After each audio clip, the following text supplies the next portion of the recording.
Hello friends, welcome to Abhipedia. My name is Mirza Saddam Hussain और आज हमारे पास हमारे साथ हैं किरण चिल्लर, जिन्होंने ऑल इंडिया रैंक 116 अचीव किया है हमारे यूपीएससी ईपीएफओ एग्जाम में।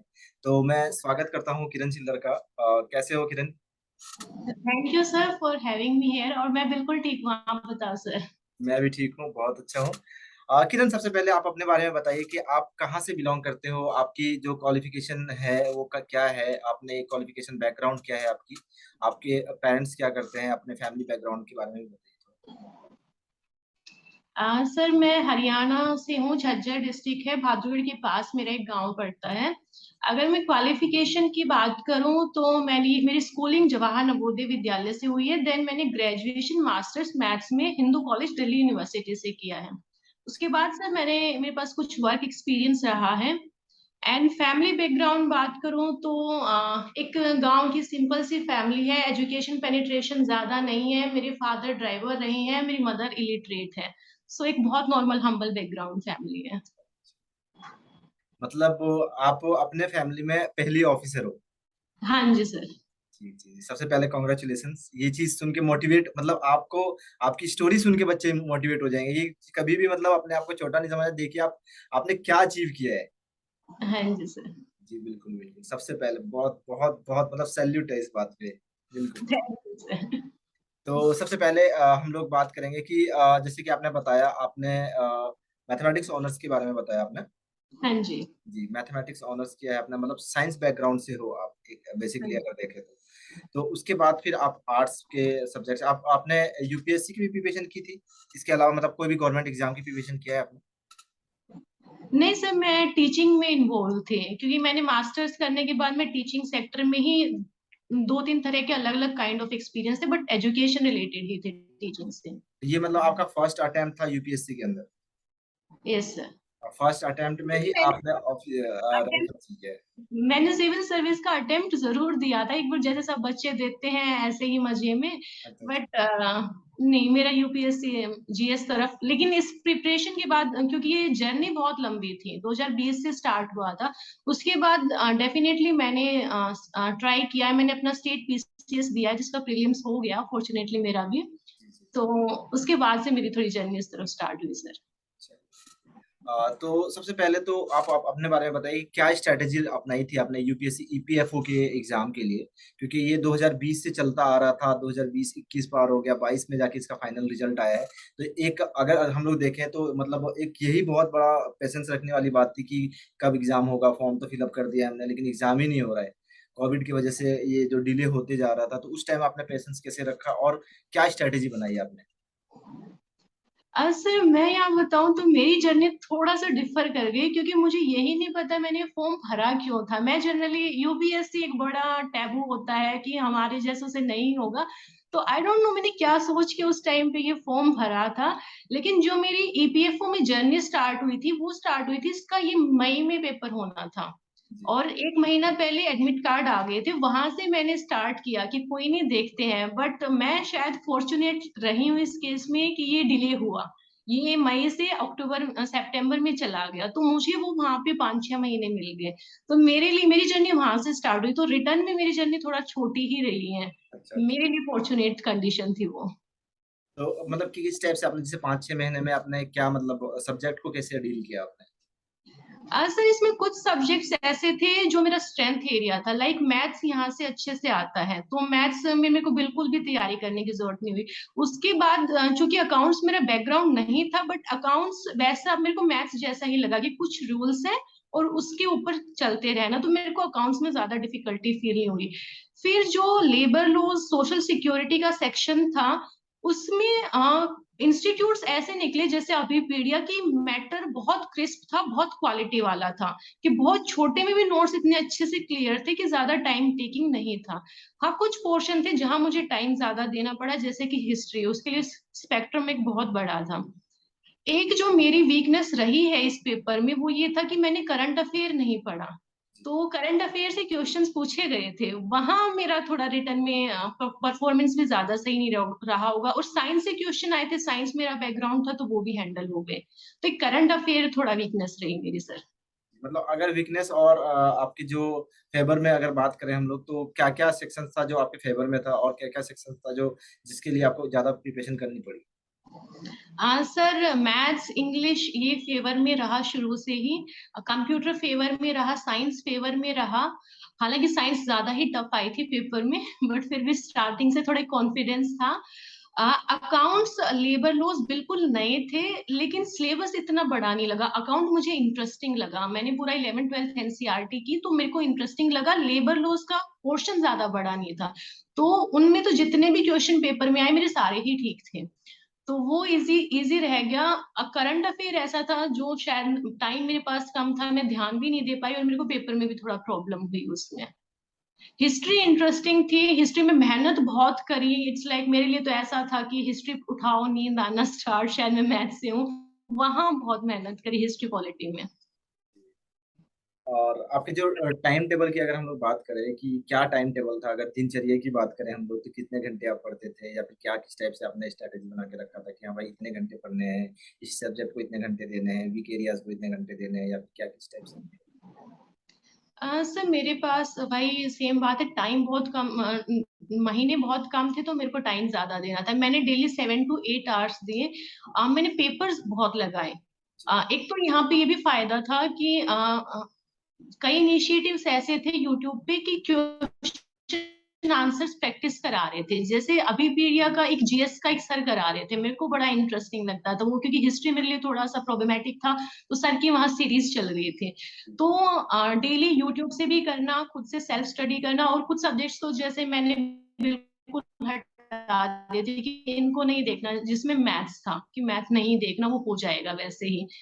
तो डेली 6 to 7 आवर्स डेली थे, लेकिन कंसिस्टेंटली। जैसे कि आपने मतलब ये तो हमारा जीएस का पार्ट हो गया, या फिर जो इसके अलावा जैसे कि अगर हम लोग इंग्लिश की बात करें, ठीक है, अगर हम लोग इंग्लिश की बात करें, क्योंकि इंग्लिश अगर यूपीएससी, आपने जैसे यूपीएससी भी प्रिपरेशन कर रहे थे, लेकिन उससे अलग आता है, ये थोड़ा एसएससी लेवल का इंग्लिश आता है, तो क्या आपने उसके लिए भी कुछ अलग से स्ट्रैटेजी बनाई थी, या फिर आपने किस कैसे किया था उसको handle? सर इंग्लिश जितना मैंने जो प्रीवियस ईयर पेपर देखा था ईपीएफओ का, व्हाट आई फेल्ट कि वो ना कन्वर्सेशन बेस्ड इंग्लिश ही पूछ रहे हैं, कि एक उसका बेसिक मीनिंग क्या चल रहा है उस सेंटेंस में, तो इतना बिल्कुल फैक्चुअल टाइप इंग्लिश नहीं थी उसमें। तो मैंने उसके लिए स्पेशल टाइम डिवोट नहीं किया, लेकिन मैंने ट्राई किया जब भी मैं फ्री हूँ तो मैं यूट्यूब पे जो क्वेश्चन सीरीज चलते हैं इंग्लिश के भी, क्योंकि अलग अलग सब्जेक्ट्स की अलग अलग सीरीज चल रही थी, तो मैंने वो ट्राई किया कि वहां से मैं जब भी फ्री हूँ तो यूट्यूब से देख लूँ, कुछ नहीं आ रहा तो स्क्रीनशॉट रख लिया और बार बार रिवाइज किया। स्क्रीन शॉट वाला, ये मतलब बहुत सारे बच्चे करते हैं, लेकिन बहुत सारे बच्चों को पता नहीं होता है कि भाई आप स्क्रीन शॉट ले लो, फिर बाद में आप देख सकते हो। हाँ, वो रिवाइज करना पड़ता है सर। तो और इसके अलावा फिर आपने जैसे कि आपका ये मतलब पेपर जो आपका प्रीलिम्स हुआ था, इसकी स्ट्रेटेजी थी, अगर हम लोग ये मतलब इंटरव्यू की बात करें, तो इंटरव्यू की प्रिपरेशन आपने फिर कैसे किया था? सर इंटरव्यू मेरे लिए शायद रिटर्न से ज्यादा टफ था, क्योंकि मैं कॉन्फिडेंस फील नहीं कर पा रही थी इंटरव्यू में। यहाँ पे मैं बोलूंगी मेरे लिए बहुत चेंजिंग पॉइंट अभिपीडिया ही रहा, क्योंकि अभिपीडिया ने वेट नहीं किया कि डेफ हम फिल करें या फिर कुछ करें, पहले ही हमसे एक डेफ भरवा लिया, एक मॉडल डेफ कैसा हम भरने वाले थे, फिर एक पर्सनलाइज्ड क्वेश्चन बैंक हमें प्रोवाइड कराया। तो मेरी इंटरव्यू स्टार्ट भी वहीं से हुआ था, उस क्वेश्चन बैंक से, और मेरी प्रिपरेशन एंड भी उसी क्वेश्चन बैंक पे हुई। उसके अलावा मेरे साथ प्रॉब्लम क्या थी, ऑल्दो मेरा एजुकेशन बैकग्राउंड बहुत अच्छा है, मेरे पास वर्क एक्सपीरियंस भी था, मेरा डेफ अच्छा था, बट मुझे अंदर ही थोड़ा सा फीलिंग आती थी कि शायद मेरा इंटरव्यू अच्छा नहीं होगा। मैं पेरेंट्स के साथ रहती हूँ, हरियाणवी माहौल है, हिंदी भी नहीं बोलते हम घर में, तो मुझे लग रहा था नहीं मेरी कन्वर्सेशन अच्छी नहीं होगी, मैं नहीं कर पाऊंगी, तो मैं बड़ा अंडर कॉन्फिडेंट थी। फिर मैंने अभी पीडीए के साथ एक सेशन रखा था, वहां पे बोर्ड सर ने, वो था मॉक इंटरव्यू लेकिन वो कन्वर्ट हो गया गाइडेंस में।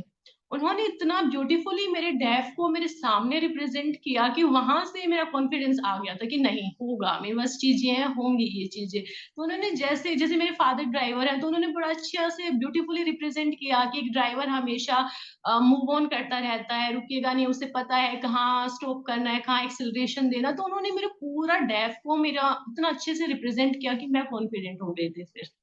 यहाँ I am really thankful to Wikipedia. जी। एक्चुअली हमारे सर ने भी पहले ही आपका जो इंटरव्यू हुआ था उस टाइम में भी बोला था कि डिस्कस किया था उन्होंने कि इसको मैं मतलब पर्सनली टाइम दूंगा और इनको बताऊंगा कि किस टाइप से आपका आपसे क्वेश्चन पूछे जा सकते हैं। तो मतलब उन्होंने पहले से प्रिपेयर करके रखा था आपके लिए जब हाँ, वो आपने दिख था। रहा था। जी जी। तो और जैसे कि अब यहाँ पे बहुत सारे बच्चे हैं जो, जैसे कि आपने बताया कि यूपीएससी ईपीएफओ का आपने दिया, वैसे ही अभी जो अपकमिंग एग्जाम हम लोग देख रहे हैं एग्जाम, तो यूपीएससी एपीएफसी आने वाला है।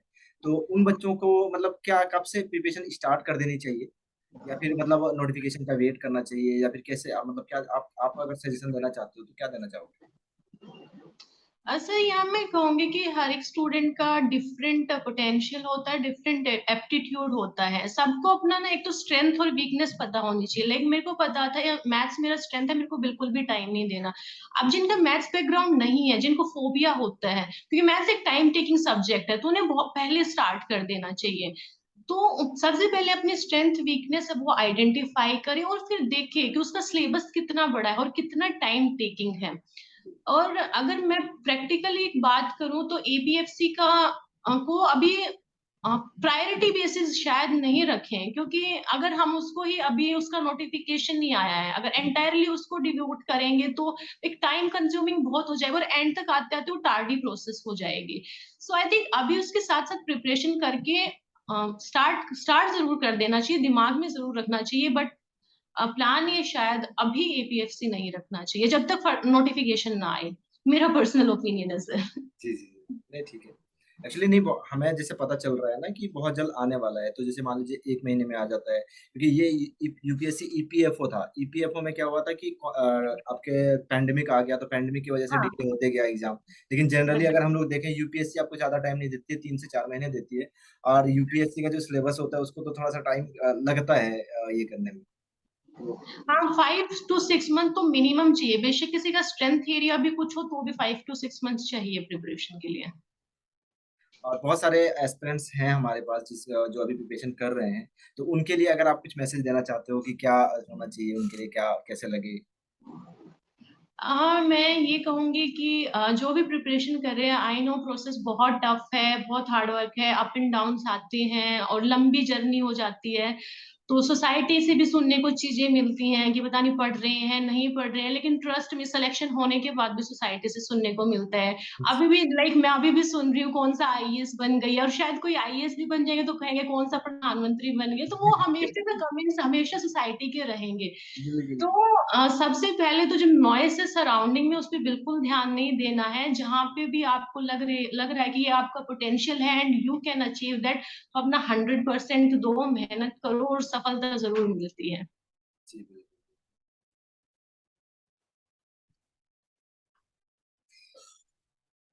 ठीक है, तो किरण बहुत अच्छा लगा आपसे बात करके, ठीक है। और सबसे पहले तो आप फिर से एक बार वंस अगेन कॉन्ग्रेचुलेशन। और थैंक यू। आपका जो आपने जो बातें हम लोगों ने आज यहाँ पे की है, एक मोटिवेशनल मतलब जो प्रिपरेशन कर रहे हैं लोगों को, वो बहुत मोटिवेटेड बातें हमने की है, और लोगों को मोटिवेट भी करेंगे जो भी ये वीडियो देखेगा। और थैंक यू फिर हमारे साथ जुड़ने के लिए और अपना टाइम देने के लिए। Thank you sir, and thank you for helping me in the preparation.